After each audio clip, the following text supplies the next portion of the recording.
के अरे भोट केमा? आखिर के फरक पर्छ हो?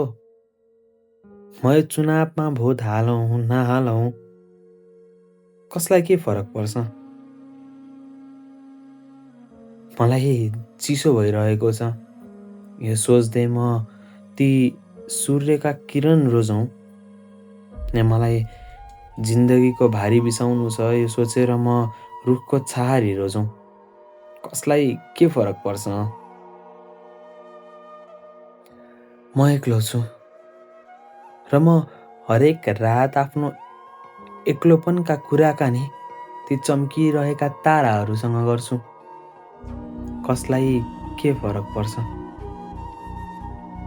म कृषकको छोरो। यो सोचेर म जीवनयापनको लागि माटो कोतारौँ या म धार्मिक छु। यी विश्वास साथ आफ्नो हरेक कर्म स्वीकारी म घन्टी उचालौँ। कसलाई के फरक पर्छ? 3 करोड नेपालीमा केवल 3000 बदलिए।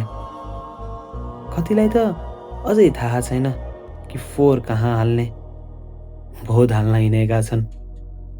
अनि तिमी भन्छौ कि यो पाराले परिवर्तन अवश्य आउँछ।